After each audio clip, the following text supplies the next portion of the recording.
Assalamualaikum warahmatullahi wabarakatuh. Halo semuanya, bagaimana kabarnya hari ini? Bertemu lagi dengan Bu Dina dalam pelajaran Pendidikan Agama Islam kelas 2 dengan materi Sholat Fardu. Nah, sebelum kita belajar, kita mulai dulu dengan membaca basmalah bersama-sama. Bismillahirrahmanirrahim. Adapun tujuan pembelajaran pada pertemuan kali ini adalah yang pertama, peserta didik dapat memahami ketentuan sholat fardu dengan baik. Yang kedua, peserta didik dapat memahami tata cara praktik gerakan sholat dengan tepat. Jadi setelah menonton video ini, siswa-siswa diharapkan mampu memahami ketentuan sholat fardu dan juga tata cara praktik gerakan sholat fardu dengan tepat. Materi yang akan kita pelajari hari ini adalah yang pertama, pengertian sholat fardu. Yang kedua, ketentuan sholat, meliputi syarat sah sholat, syarat wajib sholat, rukun sholat, sunnah sholat, dan hal yang membatalkan sholat. Yang terakhir yaitu praktik sholat atau praktik gerakan sholat. Sebelum memulai pelajaran, Brina mau tanya dulu nih tentang materi sholat. Kalian tahu kan kalau sholat adalah rukun Islam? Sholat itu rukun Islam yang keberapa ya? Ya, rukun Islam yang kedua. Terus, kalau sholat itu hukumnya wajib, berapa kali kita sholat dalam sehari?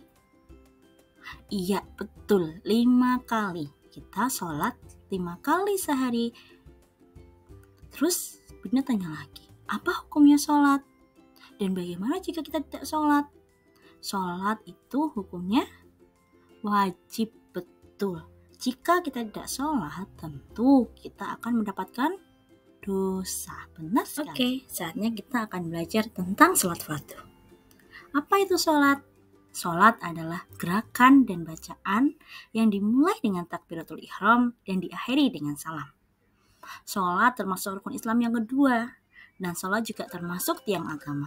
Yang artinya, jika kita tidak melakukan sholat, sama saja kita merobohkan agama. Karena apa? Karena sholat adalah tiangnya agama. Dan sholat adalah ibadah yang pertama kali akan dihisab ketika kita di akhirat nanti. Nah, sholat yang wajib kita lakukan setiap hari dinamakan sholat fardu. Nah, sholat fardu ini ada 5, dilakukan 5 kali dalam sehari semalam. Yang pertama yaitu sholat subuh. Sholat subuh ada 2 rakaat. Yang kedua yaitu sholat duhur, yaitu ada 4 rakaat. Yang ketiga sholat asar, ada 4 rakaat juga. Yang keempat yaitu sholat maghrib ada 3 rakaat. Dan yang terakhir sholat isya ada 4 rakaat. 5 sholat fardu itu hukumnya wajib dikerjakan. Jadi apabila kalian meninggal sholat fardu akan mendapatkan dosa karena itu adalah kewajiban orang muslim. Oke, selanjutnya ketentuan sholat. Ketentuan sholat adalah segala sesuatu yang berkaitan dengan pelaksanaan. Ketentuan sholat ini meliputi syarat wajib sholat, syarat sah sholat, rukun sholat, sunnah sholat, dan hal-hal yang membatalkan sholat. Syarat wajib sholat. Syarat wajib sholat adalah syarat seseorang diwajibkan untuk mengerjakan sholat. Di mana ketika seorang sudah memenuhi syarat itu, maka hukum sholat sudah wajib baginya. Nah, syarat wajib sholat ini ada 3. Yang pertama, beragama Islam. Yang kedua, berakal sehat. Yang ketiga, baligh. Jadi, seorang muslim atau muslimah yang agama Islam, berakal sehat dan baligh berarti sudah wajib untuk melaksanakan sholat. Selanjutnya, syarat sah sholat. Syarat sah sholat adalah segala sesuatu yang menjadikan sholat itu sah. Syarat sah sholat ada 4, yaitu pertama, suci dari hadas ataupun najis. Yang kedua, menutup aurat.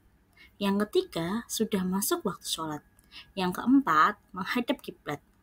Jadi, kalau keempat syarat ini tidak dilakukan, maka sholat yang dilakukan tidaklah sah ataupun tidak diterima oleh Allah. Rukun sholat. Rukun sholat ada 13. Yang pertama, berdiri bagi yang mampu. Kedua, niat. Ketiga, takbiratul ihram. Keempat, membaca Al-Fatihah. Kelima, rukuk dan dengan tumaninah. I'tidal dengan tumakninah. Yang ketujuh, sujud dengan tumakninah. Selanjutnya, duduk di antara dua sujud, duduk tasyahud akhir, membaca tasyahud akhir, membaca sholawat Nabi, mengucapkan salam pertama, dan yang terakhir adalah tertib atau berurutan. Selanjutnya adalah sunnah sholat. Sunnah sholat yaitu hal-hal yang dianjurkan untuk dilakukan dalam sholat. Dimana ketika hal ini dilakukan, maka sholat pun tetap sah untuk dijalankan. Sunnah sholat yang pertama yaitu mengangkat kedua tangan saat takbiratul ihram, ruku, i'tidal, dan bangkit dari tasyahud awal. Yang kedua yaitu bersedekap ketika berdiri. Selanjutnya, yang ketiga membaca doa iftitah. Yang keempat membaca surat atau ayat Al-Quran. Yang kelima mengarahkan pandangan ke tempat sujud. Yang keenam membaca tasbih ketika rukuk dan sujud. Yang ketujuh membaca doa ketika duduk di antara dua sujud. Yang kedelapan yaitu duduk tasyahud awal, dan yang terakhir ataupun kesembilan yaitu mengucapkan salam yang kedua. Ketentuan sholat yang terakhir adalah hal-hal yang membatalkan sholat. Adapun hal-hal yang membatalkan sholat antara lain, yang pertama adanya hadas kecil dan hadas besar. Yang kedua terbukanya aurat.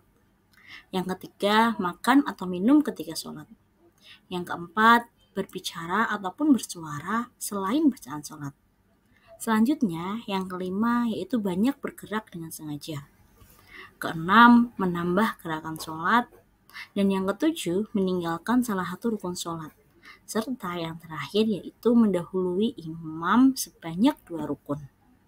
Ini ketika kita bersalat jamaah. Nah, itu tadi penjelasan tentang ketentuan-ketentuan sholat. Selanjutnya di sini ada contoh gambar gerakan dan juga rukun sholat yang bisa kalian amati. Dimulai dari posisi berdiri tegap dan berniat, tentu saja menghadap kiblat. Kemudian mengangkat kedua tangan saat takbiratul ihram. Nah, gerakan yang ketiga yaitu bersedekap. Nah, bersedekap ini kita membaca doa iftitah, surat Al-Fatihah, dan juga surat pendek. Yang gerakan yang keempat yaitu ruku. Kemudian dilanjutkan dengan i'tidal, sujud, duduk di antara dua sujud, kita sujud, tasyahud awal, tasyahud akhir, dan yang terakhir yaitu salam. Nah, selesai sudah pembahasan tentang pengertian sholat dan juga ketentuan sholat. Pada video selanjutnya, kita akan membahas tentang bacaan sholat dan juga gerakan sholat. Jangan lupa ditonton ya. Sekian pertemuan kali ini. Semoga bermanfaat. Maaf apabila banyak salah dan kata. Marilah kita tutup pembelajaran kali ini dengan baca hamdalah bersama-sama. Alhamdulillahirabbil alamin.